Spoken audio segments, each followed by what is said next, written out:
নমস্কাৰ, আমি PM শ্ৰী লাইমেকুৰি উচ্চতৰ মাধ্যমিক বিদ্যালয়ৰ ছাত্ৰ-ছাত্ৰী। মোৰ নাম সুনিকা পেগু আৰু মোৰ সহযোগীৰ নাম।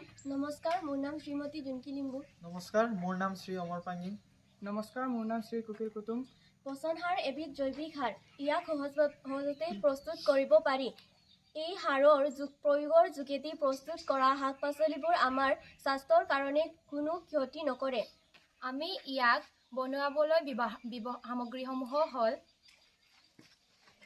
পাকঘৰত থকা পেলনীয়া সামগ্ৰী যেনে লাওৰ বাকলি, আলুৰ বাকলি, পেলনীয়া শুকান পাত আদি। আমি কিন্তু ইয়াত কাঁচ, প্লাষ্টিক, তেলজাতীয় সামগ্ৰী ব্যৱহাৰ কৰিব নোৱাৰে।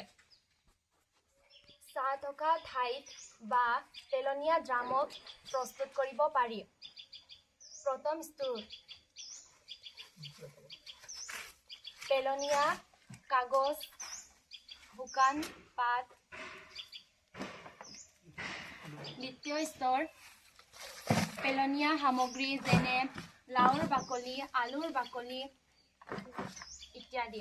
তৃতীয় স্তৰ মাটিৰ পাতল তৰপ।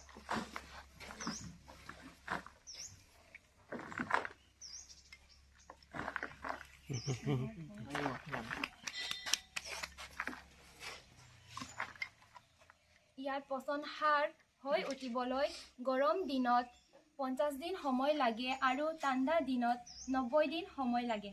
ধন্যবাদ। নমস্কাৰ, 2 মাহৰ আগত প্ৰস্তুত কৰা পচন সাৰখিনি আমি আজি এনেধৰণৰ পালোঁ। এই সাৰ আমি শাক পাচলিত প্ৰয়োগ কৰি ভাল উৎপাদন কৰিব পাৰি। এই শাক পাচলি খালেও আমাৰ স্বাস্থ্যত কোনো ক্ষতি নহয়। ধন্যবাদ।